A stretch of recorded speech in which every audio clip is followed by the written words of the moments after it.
الصلاة على محمد وآل محمد. اللهم صل على محمد وآل محمد.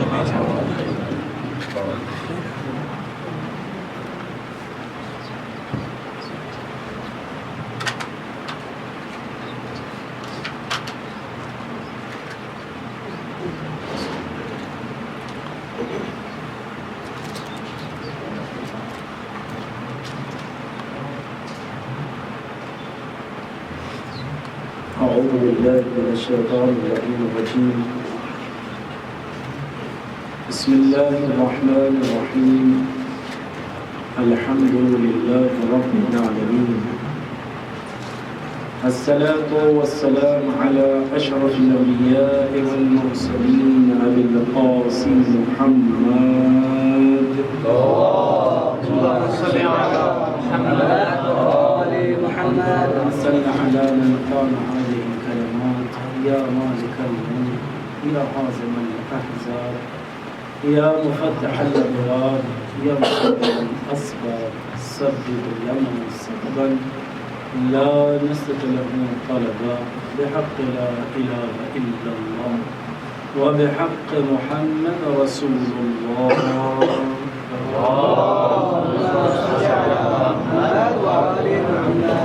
وعلى سيد المطهر وإمام المظفر وشجاع الغضنفر أبي شبير وشبر أبي الحسنين أمير المؤمنين علي بن أبي طالب. وعلى أهل بيته الطيبين الطاهرين المعصومين المنتجبين لا سيما على بقية الله الأعظم الحجة الثاني عشر المهدي المنتظر. اللهم صل على محمد وآل محمد. ولعنة الله على أعدائهم أجمعين من الآن إلى قيام يوم الدين لا سيما على جبت والتاغوت. قال أما بعد قال إمامنا جعفر الصادق عليه أفضل الصلاة والسلام. أيها الناس لا إن الرجل لا يستغني عن العشيرة وعن دفاعه بلسانه ويده. اللهم صل على محمد وآل محمد.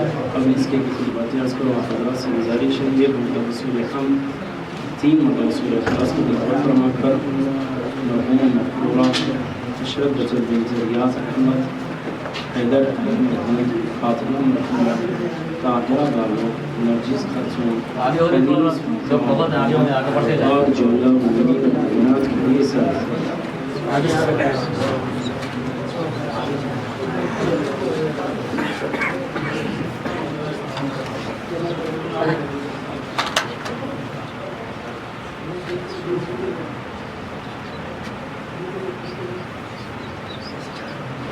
مصحف ناطق امام جعفر صادق علیہ افضل الصلاۃ والسلام.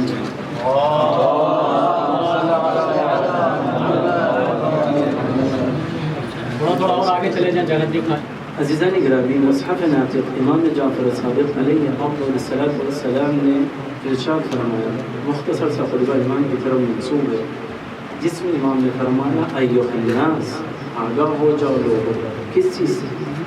امام اس وقت جس وقت یہ خطبہ ارشاد فرما رہے ہیں اس ماحول کو درک کر جہاں بنی امیہ دم توڑ رہی ہے اور بنی عباس اٹھ رہی ہے. ایسے زمانے میں امام جو کلام کریں گے وہ زیادہ تر شریعت کے باتوں کی طرف، شریعت کے احکام کی طرف، حلال و حرام کی تبلیغ کی طرف، لوگوں کو حسن معاشرے کی طرف. اس میں امام فرماتے ہیں اگر کوئی یہ سمجھتا ہے کہ مال و دولت آ جائے یا عبادت زیادہ ہو جائے تو ہمیں رشتہ داری کی ضرورت نہیں ہے، تو امام کہتے کوئی انسان مستغنی ہو نہیں سکتا اپنے عشیرے سے، اس کے دفاع سے، چاہے وہ زبانی دفاع ہو، ہاتھوں سے دفاع ہو، ضروری ہے اس کا خاندان سے مربوط ہونا. اہم شے ہے خاندان سے مربوط ہونا۔ اب خاندان کی بات آئے تو آیا خاندان ہم بناتے ہیں یا خاندان خدا بناتا ہے؟ تو قرآن نے واضح طور سے کہا ہم نے انسان کو پیدا کیا ہے، ایک کو مذکر بنایا، ایک کو مؤنث بنایا۔ اس کے بعد جب نسل کا سلسلہ شروع کیا تو ہم ہی نے انہیں قبائل میں تبدیل کیا، ہم ہی نے انہیں عشائر میں تبدیل کیا، ہم نے انہیں خانوادوں میں تبدیل کیا۔ اب اس کے بعد ہم نے تقوی کا مطالبہ کیا، اختیار دیا، نبی کو بھیجا، قرآن کو بھیجا، امام کو بھیجا، ہدایت کو بھیجا، فطرت کو رکھا، ضمیر کو رکھا، عقل کو رکھا، شعور کو رکھا۔ اب کہا اختیار کے ساتھ ہماری اطاعت کرنا۔ ہم کسی مجبور کو اپنے دین کا کلمہ پڑھنا ہی نہیں دیتے، بلکہ مختار بن کے آؤ، دنیا بھی میں مختار رہنا، آخرت میں بھی مختار رہنا۔ لیکن جب مختار بنایا تو کبھی کبھی ہو سکتا ہے کہ انسان ایک ایسے معاشرے میں آ جائے، خاندان میں آ جائے کہ ضرورت نہیں ہے کہ وہاں کے خاندان کی انسان کے اندر خاندان کے کچھ ایسے حرکات تھے اور افعال تھے جس کی وجہ سے معاشرے میں خاندان بدنام ہو چکا تھا۔ جیسے اس نجف کے اندر شبلاوی بڑے بدنام ہے، کہا بھائی شبلاوی ہے تو عام طور سے تصور کیا تھا بڑا بدماش ہے، چوری کرنے والا ہے، بڑا شرارت کرنے والا ہے، آواز اٹھاؤ تو پورے لڑنے کے لیے تیار ہو جاتے ہیں، شرافت ان کی نہیں پائی جاتی ہے۔ اسی طریقے سے اگر کوئی بہت واضح طور سے ایسے خاندان میں آ جائے تو خاندان کو انسان دیکھتا ہے۔ اب خاندان کو جب دیکھتا ہے تو امام فرماتے ہیں خاندان کو کس زاویے سے دیکھتے ہو؟ اب لوگ کہتے ہیں شذرات الادب کتاب میں علامہ محمد علی نجفی حفظہ اللہ نے واضح طور سے کہہ دیا، کہا انسان عرب میں جب زندگی گزارتا تھا تو وہ عجم کو دیکھتا تھا تو کہتا تھا یہ ہم سے مفضول ہے۔ جملوں پر توجہ دیجئے گا، وہ یہ دیکھتا تھا ہم عرب حجاز میں کہاں یثرب سے لے کر مکہ المکرمہ تک یہ تمام کے تمام لے کر یا پھر مدینے سے جو سفر کرتے تھے نقطہ اشتراک مکے میں، وہاں سے پھر جاتے تھے شام، تو لوگ یہ سمجھتے تھے شام سے مکہ، مکے سے واپس یمن، یہی عرب ہے اور ان کے اندر فخر و مواحات پائے جاتے ہیں، یہی وہ ہے جو پوری دنیا میں بولنے والے ہیں، یہ وہ ہیں جو قدرت رکھنے والے ہیں۔ عجم وہ ہے جو بہائم کی طرح ہے، یہ حیوانات کی طرح ہے، یہ بولنے والے نہیں ہے، یہ ہمارے سامنے افضل نہیں ہے۔ تو عرب کو اپنے اندر بلند کیا، عربیت کو آگے کیا۔ جب عربیت آ گئی تو پھر عشائر کو دیکھا، کون سے عشیرے سے ہے، کون سے قبیلے سے ہے۔ ہم نے دیکھا قبائل، جب شذرات الادب اٹھا کر دیکھا، چاہے بنی تمیم ہو، بنی ربیع ہو، بنی قیس ہو یا بنی اسد ہو یا کوئی اور ہو، ہر کوئی یہ چاہتا تھا جس کے یہاں کثرت سے اولاد ہو جائے وہ فخر و مباحت کرتا تھا، ہماری طاقت یہ ہے، ہماری قوت یہ ہے۔ جب اور ترقی کرتا تو عرب میں یہ دیکھتا کس کا کون عشیرے کا سب سے زیادہ رئیس ہے، کتنے عشیرے اس کے ماتحت آتے۔ عشیرے سے بات چلی تو قبیلے پر جا پہنچی، جب قبائل کی بات ہوتی تو شذرات الادب اٹھا کر دیکھیں جس میں کہا گیا ایک چابوک کے بدلے 40 سال عرب جنگ کرتے رہے۔ کہا کیوں؟ کہا یہ کہتے یہ ہمارا خاندان ہے، وہ کہتا ہمارا خاندان ہے، وہ کہتا ہمارا عشیرہ ہے، وہ کہتا ہمارا نسب اعلیٰ ہے۔ عزیزان گرامی، ہر کسی نے نسب کو بلند کیا، ہر کسی نے نسب کو بلند کیا اور کہا کہ ہم عشیرے کو بلند کرتے ہیں، قبیلے کو بلند کرتے ہیں۔ یہ نہیں دیکھا حق کس کے ساتھ ہے، یہ دیکھا عشیرے کا نام کس کے ساتھ ہے۔ پہلے عشیرے کو بلند کیا، جب عشیرے کو بلند کر دیا اور کوانٹٹی زیادہ ہو گئی، تعداد زیادہ بڑھ گئی، کمیت میں اضافہ ہوا تو کیفیتیں ویسے ہی ختم تھی عرب میں۔ اب نتیجہ کہاں پہنچا؟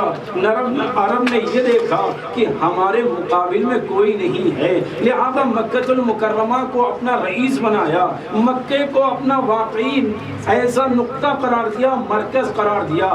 چاہے یمن والے ہو وہاں آنا ہوگا، چاہے شام والے ہو وہاں آنا ہوگا۔ مکے کو ام القریٰ کے نام سے یاد رکھا گیا۔ تاریخ اٹھا کر دیکھیں 11 سے 17 مرتبہ بازار عکاظ لگایا گیا جس کے اندر خطیب کی خطابت فروخت ہوتی گئی، جہاں پر شاعر کی صنعتوں کو لٹکا دیا گیا کہ جو اچھا ہو دیکھا جائے گا۔ بازار میں غلاموں کو رنگ اور روپ سے بیچا گیا، جن کے ہاں طاقتیں تھی اس کی قیمتیں لگائی گئی۔ باحول ایسے عالم میں جہاں پر شعور کم تھا لیکن نہ جہاں خاندانوں کا بول والا زیادہ تھا. ایسے خاندانوں میں اگر کوئی کھڑا بھی ہو جاتا تو اسے چپ کرا دیا جاتا کہ تم کس خاندان کے ہو, تمہارا عشیرہ کیا ہے. لیکن جیسے ہی نبی کریم آئے ہیں انہوں نے حق کو دیکھا, خاندان کو نہیں دیکھا. انہوں نے کہا حق ہوگا تو ہمارے ساتھ رہیں گے. نہ ہم خاندان دیکھتے ہیں, نہ رنگ روپ دیکھتے ہیں, نہ حسب و نسب دیکھتے ہیں, نہ ہی منطقہ دیکھتے ہیں, نہ عرب دیکھتے ہیں, نہ عجم دیکھتے ہیں. ایک نعرہ بلند فرمایا, لا فرق بین العرب والعجم, لا فرق بین الابیض والاسود, لا فرق بین. خدا پر افتخار کرو. لیکن جب یہ عشیرے اور قبیلے کے فکر رکھنے والے کلمہ پڑھنا چاہتے تھے, بڑا جملہ غور سے سنیے گا, کلمہ پڑھنا چاہتے تھے, لیکن جب ان کے مقابل میں کوئی پست آدمی ان کی نگاہ کا آ کر نبی کے پاس بیٹھ جاتا تو اس بز میں بیٹھنے کو توہین سمجھتے. کیوں؟ اس لیے کہ یہ کیسے ہیں. لہذا نبی کو بہت سی گزارشات کی گئے کہ آپ کلمہ چھوڑ دیں پڑھانا, نبوت کو چھوڑ دیں, ہم آپ کو فلاں دیں گے, فلاں چیز دیں گے, حکومت دیں گے, زمین دیں گے, جائیداد دیں گے, جاگیر دیں گے, ہر چیز دیں گے. نبی نے کہا میں نہیں چھوڑوں گا. پہلا کام نبی نے کیا کیا؟ اس چیز کو ختم کرنے کے لیے عقد اخوت پڑھایا. کس میں؟ وہ افراد جو ابھی مسلمان تھے.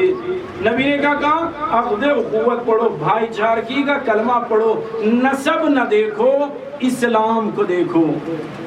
کا کلمہ پڑھو. کلمہ پڑھایا. پھر اس کے بعد جب نبی ہجرت فرما کر مدینے گئے, جب مدینے پہنچے تو کیا کیا نبی نے؟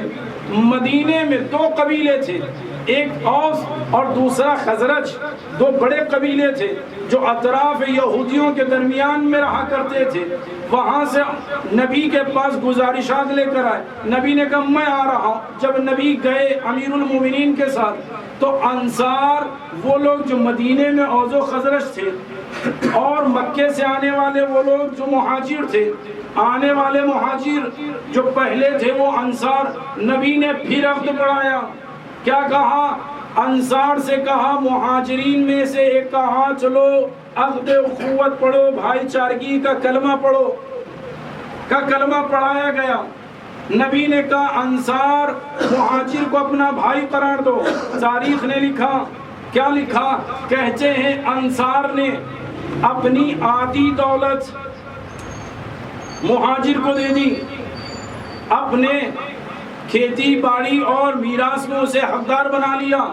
انصار نے مہاجر کو قبول کر لیا. تو تاریخ میں یہ دوسرا بھائی مدینے میں بنایا گیا. تو عقد اخوت پہلا کہاں ہوا؟ مکے میں, دوسرا مدینے میں. دو عقد اخوت ہوئے.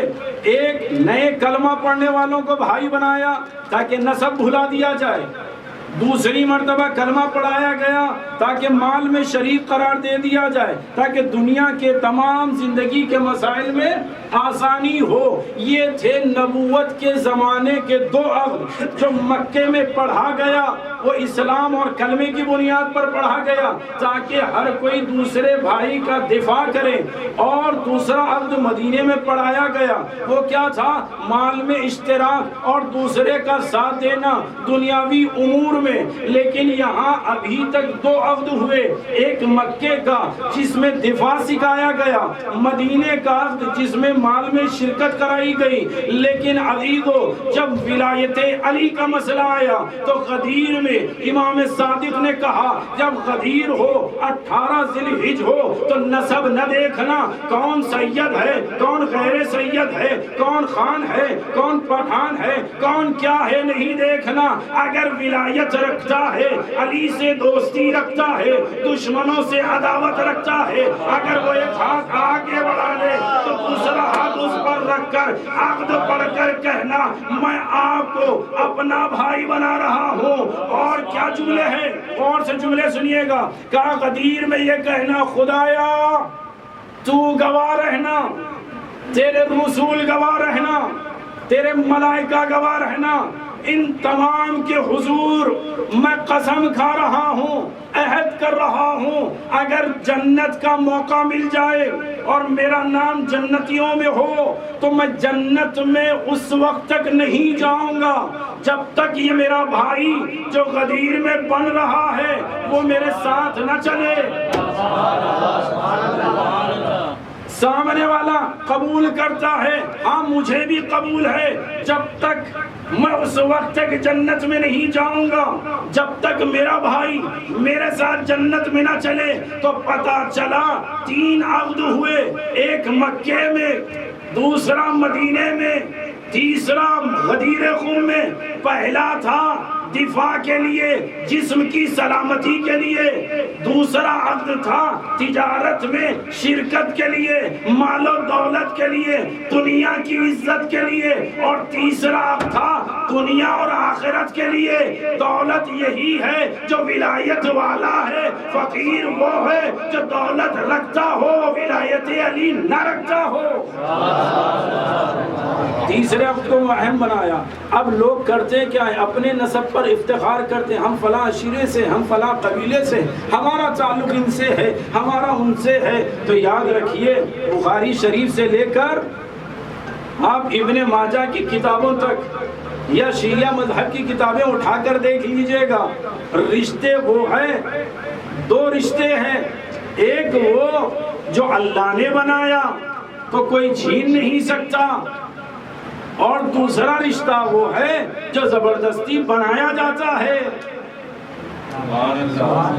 یہ جملہ واضح کر دوں، اگر رشتہ داری کو قبول بھی نہ کیا جائے تو کسی کمسن کو 6 سال میں لا کر آغوش میں بٹھا دیا جائے تاکہ رشتہ داری میں آ جائے۔ اگر رشتہ داری بنانے کی کوشش کی گئی تاکہ رشتہ داری ہو جائے تو اثر بن جائے، رشتہ داری ہو۔ اب سنیے گا یہاں سے روایت، امام فرماتے ہیں زین العابدین علیہ السلام،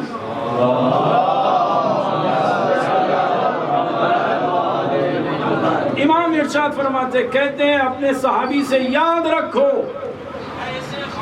تمہارے بازار، تمہیں اگر بازار میں تمہارے سامنے تمہارے خاندانوں کو برا کہا جائے، عشیرے کو برا بھلا کہا جائے، برداشت کرو گے؟ اس نے کہا فرزند رسول ہرگز یہ برداشت نہیں ہوگا۔ کہا کیوں؟ کہا اس لیے کہ وہ ہمارے ہیں۔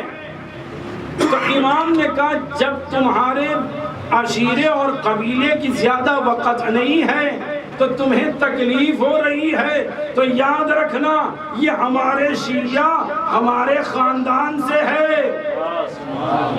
جملہ توجہ نہیں دیا ہوگا، جملے پہ توجہ دے۔ کیا امام نے کہا ہمارے شیعہ ہمارے خاندان سے ہے، پھر توجہ نہیں دیا۔ امام نے یہ نہیں کہا جو ہمارے نسب سے ہے، ہمارے شیعہ یعنی جو ولایت رکھتا ہے وہ سب اولاد کے مانند ہے، جس کی رکھتا ہے وہ باپ کے مانند ہے۔ تو جتنے علی والے ہیں ایک دوسرے کے بھائی ہیں۔ اب امام سے صحابی نے پوچھا مولا یہ کیسے احترام کریں؟ تو امام نے کہا قوم کے بزرگوں کا احترام کرو، اس لیے کہ ان کے پاس ثواب زیادہ ہے۔ کہا ٹھیک، کہا قوم کے چھوٹوں کا احترام کرو اس لیے کہ ان کے گناہ کم ہے۔ کہا مولا بڑے بھی سمجھ میں آ گئے، کم سن بھی سمجھ میں آ گئے، ہم عمر کا کیسے؟ تو امام نے جملہ قاضی جو آپ فوراً سمجھ جائیں گے، امام نے کہا دوسرے کے بارے میں ظن جو کر رہے گمان کر رہے ہو وہ شک کی صورت میں ہے کہ وہ گنہگار ہے یا نہیں ہے، لیکن اپنے بارے میں یقین رکھتے ہو تو یقین کو شک پر ترجیح دو۔ یعنی کیا مطلب؟ دوسرے شیعہ پر انگلی اٹھانے سے پہلے اپنے کو دیکھو کہ ہم کتنے اہل بیت کے قریب ہیں۔ لفظ واضح ہو گیا عزیزو؟ لہذا اب ولایت آئی تو اہمیت کیا ہوا؟ جملہ سنیے گا، شہید ثانی علیہ رحمہ لکھتے ہیں کہ جب ولایت کسی کے دل میں جگہ لے لے تو حقیقت میں وہ اہل بیت کی اولاد میں ہے، لیکن ظاہراً دنیاوی رشتے بھی تو ہے، لیکن احترام ولایت کی بنیاد پر کتنا بڑھ جاتا ہے۔ امام کہتے ہیں کہ اگر کوئی ولایت رکھ کر مال سے گناہ مٹا دیے جائیں گے، کہا مولا کہاں اس کے نام اعمال میں ثواب لکھ دیا جائے گا؟ کہا کیوں؟ کہا ایک قدم ولایت رکھنے والا اپنی رشتہ داری کو نبھانے کے لیے آگے بڑھ رہا ہے۔ تو اب رشتہ داری نبھانا یہ لفظ ایسا ہے کہ طرفین ضروری ہے یا ایک طرف ہو؟ تو علامہ مامقانی نے اپنی کتاب میں لکھا، امیر المومنین نے فرمایا مجھے وہ رشتہ بہت زیادہ عزیز ہے جو کوئی توڑنا چاہے میں اسی کو جوڑنا چاہتا ہوں۔ لہذا خاندان کی اہمیت بتایا۔ اب جب خاندان کی اہمیت بتایا، اس کے بعد امام کے لیے ایک جملہ شہید ثانی علیہ الرحمہ نے لکھا، کہتے ہیں چھٹے امام کا ایک بھائی غیروں کے ساتھ مل گیا کسی وجہ سے موقتاً، تو جب امام کی شہادت واقع ہونے والی تھی تو امام نے وصیت میں 700 درہم اس کے نام لکھی۔ تو کسی نے پوچھا مولا وہ تو آپ کے خلاف ہے، اس کے لیے وصیت لکھ رہا۔ امام نے کہا میری ذمہ داری ہے رشتہ داری نبھانا، وہ قبول کرے نہ کرے اس کا کام ہے، میرا کام ہے رشتہ نبھانا۔ اب جب رشتے اہم ہو گئے تو عزیزو اس میں بہت سے رشتے پائے جاتے ہیں۔ بعض رشتے ہیں جو توڑنا چاہے تو ٹوٹ نہیں سکتے، جیسے ماں باپ کا، بھائی بھائی کا رشتہ، لیکن بعض رشتے ٹوٹ جاتے ہیں، شوہر کا، اولاد کا، آگ کر دے رشتہ ختم، نہ میراث ملے گی نہ کچھ ملے گا، ازواج کا رشتہ توڑ دو ممکن ہے، لیکن چند رشتے نہیں ٹوٹتے، ایک ماں باپ کا رشتہ، ایک بھائی بہن کا رشتہ۔ جو مجلس مجھے پڑھنا ہے، ایک بھائی نے اپنی بہن کی برسی کے لیے اہتمام کیا، تو عظمت بتا دو، شریعت کہہ رہی ہے سب کچھ بھلا دو، کس کو یاد رکھو؟ ولایت کو یاد رکھو۔ عزیزو آج ولایت ہم آسانی سے کہہ رہے ہیں ولایت کو بچا لو، ولایت کا احترام کرو، یہ ولایت ہے کیا اور کیسے ہم تک کریں؟ عزیزو دو چار جملے سنیں۔ کوئی چیز طلبہ یا حضرات جانتے، زیادہ تفصیل میں نہ جاتے ہوئے بس اتنا کہوں، کسی کام کی ابتدا کرنا یہ کوئی زیادہ کمال نہیں ہے، ابتدا کمال ہے اپنے حد میں، لیکن جب تک وہ کامل نہ ہو پھر اس کا کمال ثابت نہیں ہوتا۔ اگر وہ کامل ہو جائے تب بھی اتنا کمال نہیں ہے جب تک کہ اس کی حفاظت نہ ہو جائے۔ حفاظت ہو جائے، کامل ہو گئی، حفاظت ہو رہی ہے، لیکن اگر وہ نشر نہ ہو تو سب کے فائدے کے لیے ہے تب بھی کمال نہیں ہو۔ آپ نے دیکھا شیخ عبدالحمید جابلکی صاحب کی کتابیں معروف ہے، کہاں ہے؟ ورثہ کے پاس۔ سید حامد حسین ہندی ابقاتی صاحب کتابیں ورثہ کے پاس۔ سید راحت حسین گوپال پوری کتابیں ورثہ کے پاس۔ رجب علی صاحب فیض آبادی کتاب ورثہ کے پاس۔ علامہ ابن خاتون کتاب ورثہ کے پاس۔ میر محمد موسوی استرابادی رحمۃ اللہ علیہ کتاب ورثہ کے پاس۔ ایجاد بھی ہوئی، مکمل بھی ہوئی، حفاظت بھی ہو رہی ہے، لیکن کمال نہیں ہے۔ کیوں؟ کتابوں کو دیمک کھا رہی ہے۔ صرف یہ شہرت ہے، بابا کی کتاب ہے، دادا کی کتاب ہے، فلاں جد کی کتاب ہے، جب تک یہ نشر نہ ہو فائدہ نہیں ہے۔ کمال اپنی جگہ، لیکن جب تک نشر نہ ہو تو بھی فائدہ کچھ نہیں ہوگا۔ آج مشرکین کے، وہابیوں کے اشکالات عام ہیں، ہمارے علماء نے جواب دیے، لیکن افسوس وہ کتابوں تک محفوظ تو ہے، نشر نہ ہو سکے۔ لہذا نشر اہم شے ہے، کس کے لیے؟ حفاظت کے لیے بھی، اس کی بقا کے لیے بھی، اور بقا مکمل کی نشانی کے لیے بھی نشریات ضروری ہے۔ جملے پر توجہ رکھیے گا، اگر نشر نہ ہو تو حفاظت تو ہوگی، کمال بھی ہوگا، عرف عام میں فائدہ نہ ہوگا۔ فائدہ کب ہوگا؟ کا ابتدا بھی ہو، مکمل بھی ہو، حفاظت بھی ہو اور نشریات بھی ہو، ہے نا میرے ساتھ عزیزو؟ بس اسی طریقے سے اللہ نے انتظام کیا، کس چیز کا؟ ابتدا اسلام کی آدم سے کروائی، جناب خاتم کو خاتم بنایا، لیکن ولایت علی کے ذریعے سے دین کو مکمل کروایا۔ تو ابتدا میں کمال نہیں ہے جب تک کہ مکمل نہ ہو جائے۔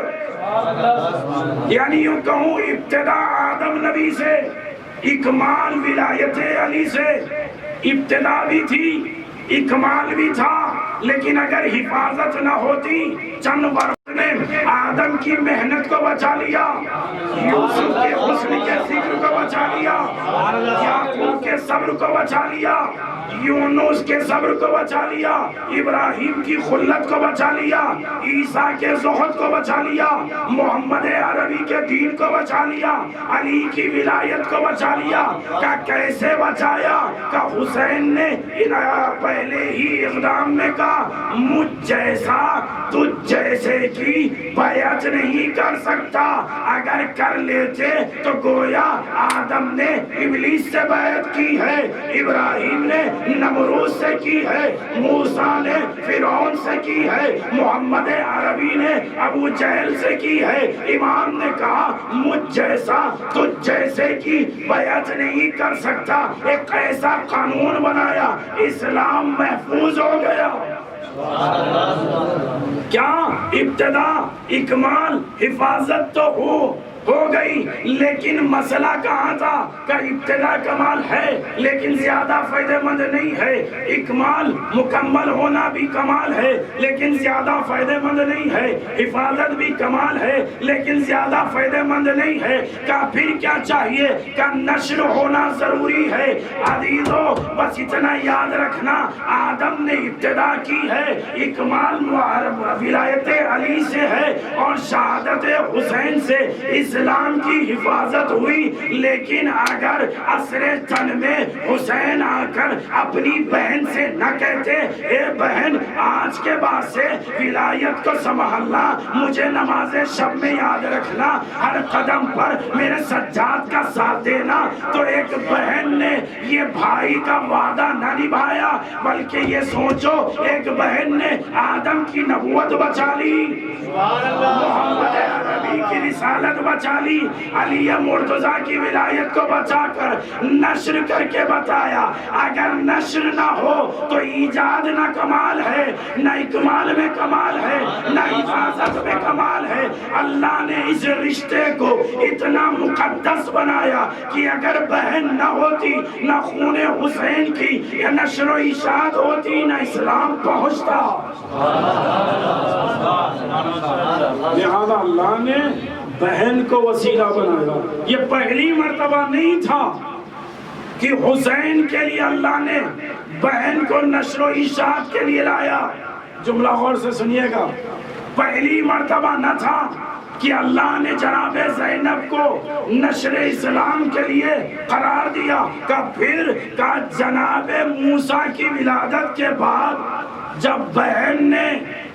جب ماں نے اپنے بچے کو دریائے نیل کے حوالے کر دیا، صندوق میں موسیٰ تھے، بہتے ہوئے دریا سے آگے بڑھ رہے تھے، تو ان کی بہن اس صندوق کے ساتھ چلتی گئی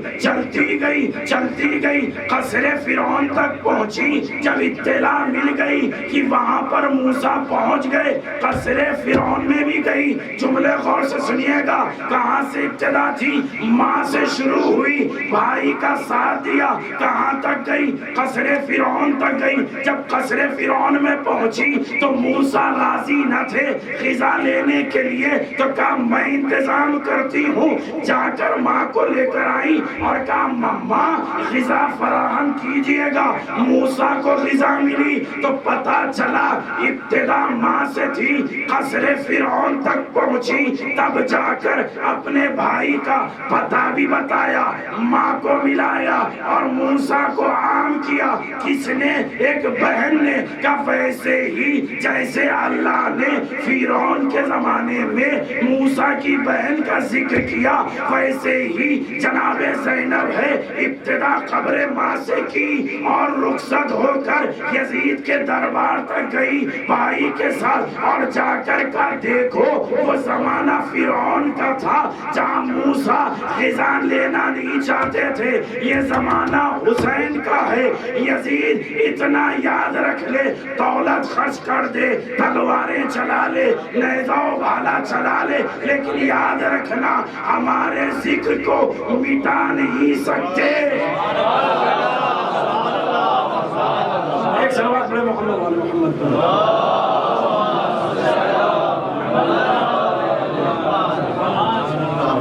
ایک اور صلوات پڑھے محمد و محمد۔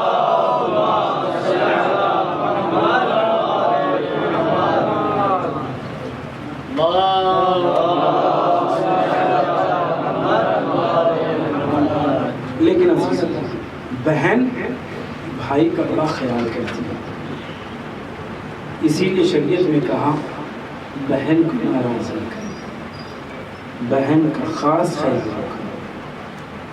اور بہن ایسی ہوتی ہیں جو اپنے بھائی کے لیے واقعی ہمیشہ فکر مند رہتی ہیں۔ دو بیویوں کا ذکر کرتے ہوئے مسائل کی طرف ہو جائے، زیادہ طولانی گفتگو نہ کرتے ہیں۔ آپ بہن کا ذکر جب سنتے ہیں مختلف نام ذہن میں آتے ہیں، لیکن علامہ نے ذکر کیا ایک بہن جناب ام کلثوم سلام اللہ علیہ۔ ایک روز بی بی گھر میں تشریف فرما تھی، جناب فضہ بھی اور گھر کے امور میں مشغول تھے۔ جب الباب ہوا خادمہ کو بھیجا گیا، پوچھا کون؟ کہا کوئی سائل ہے۔ جناب فضہ آگے بڑھی، پوچھا کیا بات ہے؟ ایک جملہ کہا میں بہت دور سے، کیا چاہیے؟ کہ میں اس لیے دور سے آیا ہوں، سنا ہوں کہ اگر کوئی محمد اور آل محمد کا راستہ دے کر مانگ چاہے تو آل محمد بہت نوازتے ہیں۔ جناب فضہ بتا سکتا، جناب ام کلثوم سلام اللہ علیہ سے کبھی ایک سائل ہے، اور فضہ کیا بات ہے؟ وہ کہہ رہا ہے کہ اگر محمد اور آل محمد کے در کرتے تو خالی نہیں لوٹاتے، یہ تو علی اور اولاد علی کا گھر ہے۔ جناب ام کلثوم کا فضہ جو کچھ ہے اسے دے دو۔ جناب فضہ نے کہا بی گھر میں ایسی کوئی چیز اب نہیں ہے کہ جو خیرات میں دی جائے۔ تو ایک مرتبہ فضہ نے شہزادی کا چہرہ دیکھا، چہرہ متغیر تھا، فوراً ایک جملہ فضہ سمجھتے ہوئے مزاج ام کلثوم کا بی میں سائل سے کہتی ہے کہ رک جا، کچھ دیر میں حسن و حسین آپ کے بھائی آئے گا، وہ خیرات کر دیں گے، دے دیں گے، تیری حاجت روائی کر دیں گے۔ جناب ام کلثوم نے کہا نہیں، کہنا تھا علامہ کہتے ہیں مسلح بیوی نے بچھایا، 2 رکعت نماز پڑھی، ہاتھوں کو بلند کر کے دعا کی خدایا تجھے میرے بھائی حسن و حسین کا راستہ، گھر کے حالات تو جانتا ہے، تیرے کنیز کا گھر، میرے یہاں میرے بھائی کے دولت کا دے کے کوئی آیا ہے اور اپنی عزت کا ہاتھ آگے پھیلا ہے، میں نہیں چاہتی وہ خالی ہاتھ لوٹ جائے۔ جیسے ہی یہ کہا اور دعا کرتے ہوئے گریہ فرمانے لگی. کہتے ہیں شہزادی کی آنکھوں سے اشک جاری تھا. وصلت علی خدیہا، شہزادی کے رخسار پر پہنچے. وسقطت علی المصلی، شہزادی کے آنسو مصلی پر گرنے لگے. بی بی زارو خطار رونے لگی. فضہ نے کہا بی بی کیا بات ہے؟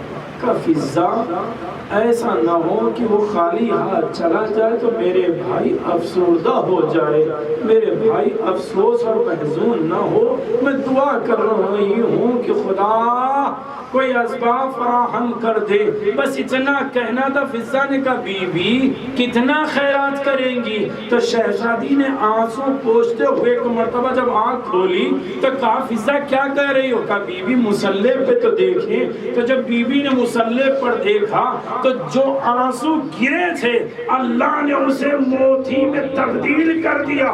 فضہ جیسے ہی کہا بی بی یہ تو موتی ایک اتنا قیمتی ہے کہ اگر ایک دو دے دیا جائے تو اس کی زندگی تمام کے لیے کافی ہوگا. ایک جملہ سننا دی دو، اگر کوئی اور ہوتے ایک دو پہ اکتفا کر لیتے، لیکن ام کلثوم بی بی نے کہا فضہ یہ ساتوں کے ساتھ اٹھاؤ، جا کر خیرات کر دو اور کہنا جب بھی ضرورت ہو ہمارے گھر چلے آنا، ہم تمہیں نوازتے رہیں گے. بھائی کے لیے ایک بہن نے کس طریقے سے اہتمام کیا تاکہ بھائی کے چہرے کا اثر نہ بدلے. لیکن اللہ اکبر عزیزان گرامی، ایک بھائی اور بہن کا رشتہ اتنا عظیم ہے، اگر کسی کو سمجھنا ہو، ڈر کرنا ہو، آپ پوری تاریخیں اٹھائیں.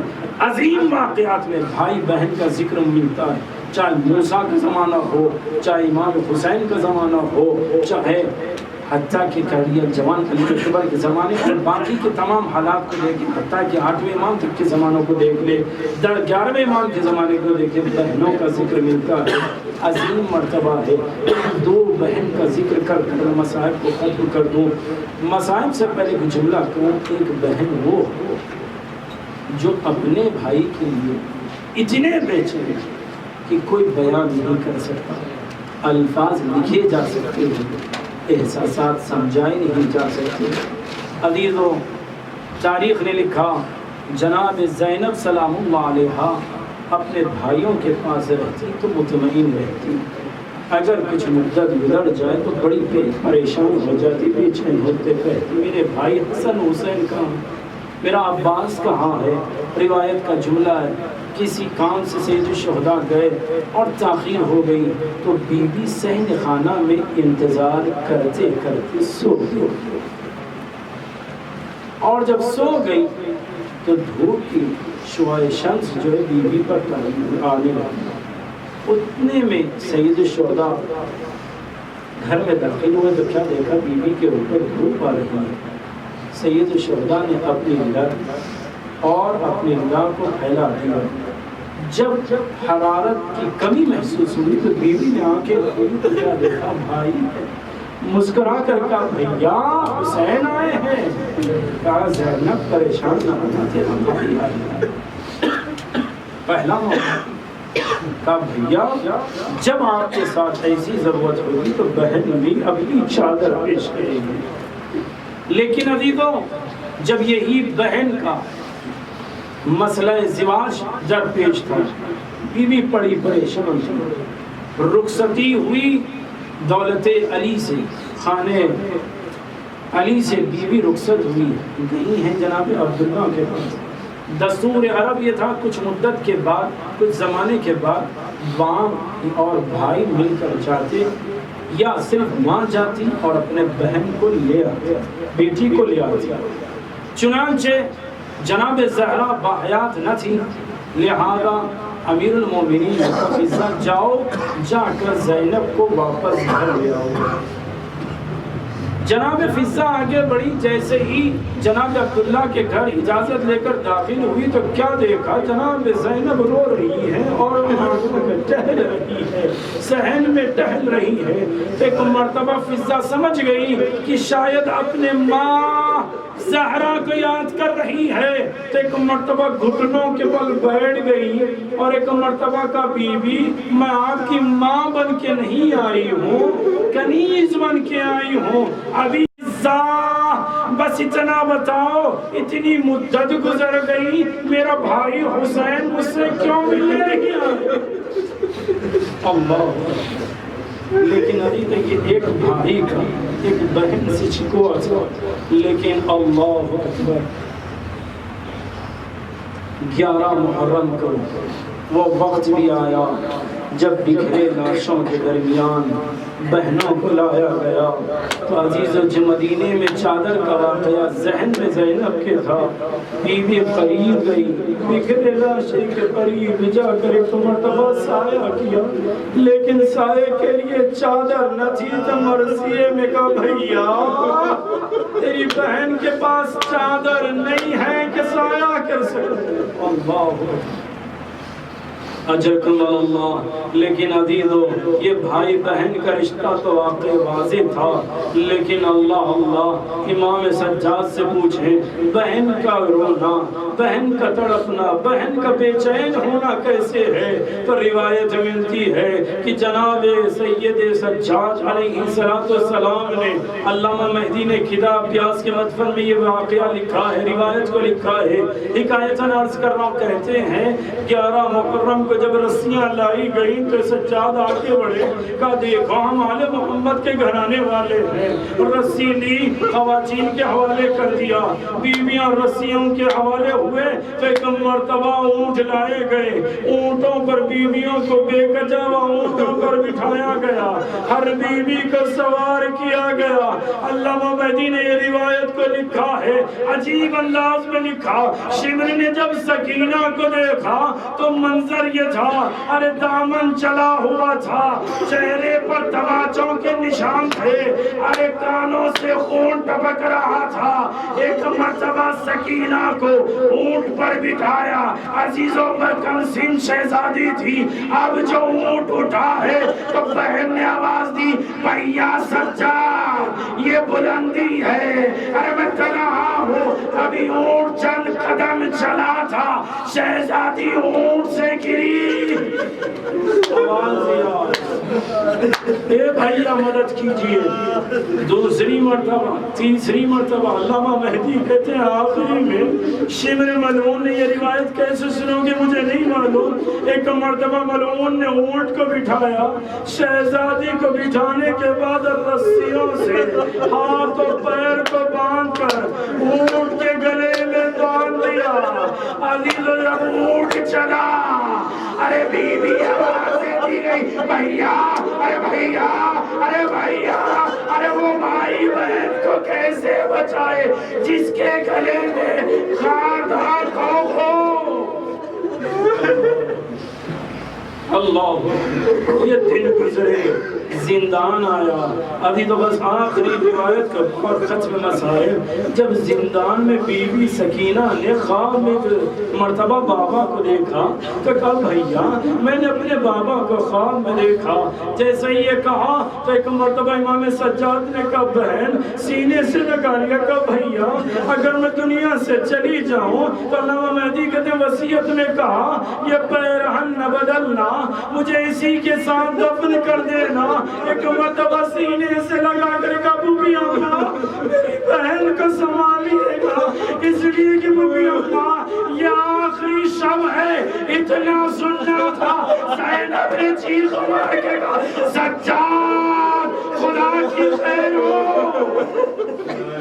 اللہ اکبر، سب بیویاں رونے لگی، جب آوازیں گریا بلند ہوئی، یزید نے کہا یہ کون رو رہے ہیں اور کیوں رو رہے ہیں؟ کہا یہ اہل حرم رو رہے ہیں۔ کہا کس لیے رو رہے ہیں؟ کہا اپنی شہزادی سکینہ نے اپنے بابا کو خواب میں دیکھا، عزیزوں بچوں کو تسلی دینے کے لیے ارے کوئی چیز دی جاتی ہے، لیکن جملہ سنو گے عزیزوں، شمر نے سکینہ کے لیے اپنے بابا کا کٹا سر تشت میں رکھا اور کہا یہ لے جا کر سکینہ کو دے دینا.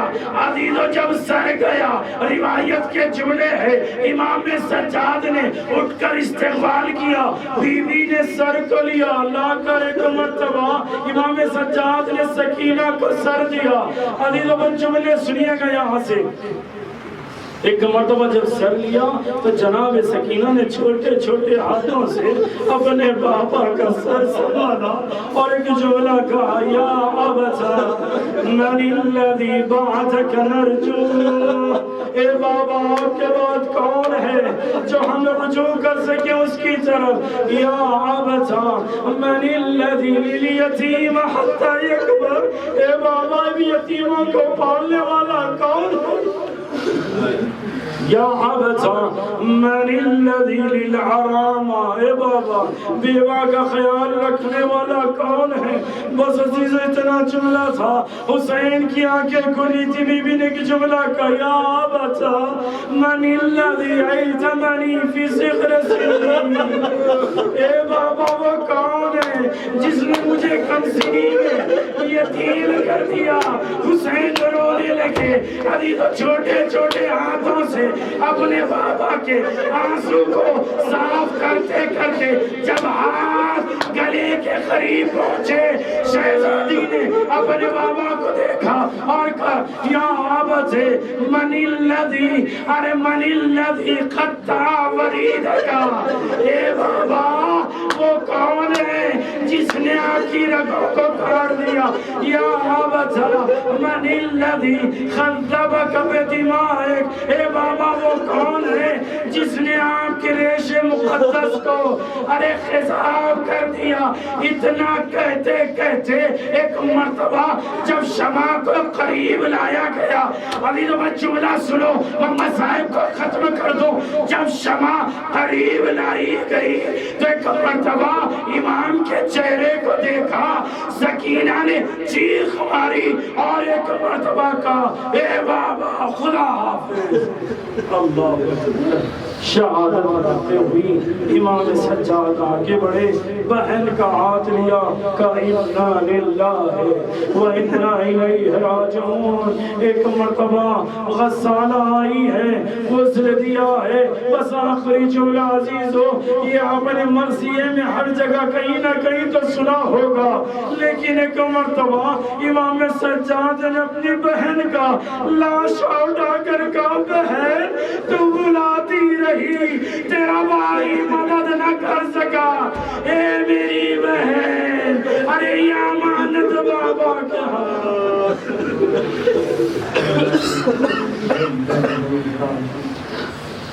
بزن بقضائه وتسليما بأمر الله ورلا حبر ودگار وذل محمد وآل محمد. اس قلیل سیاداداری کو قبول کرنا.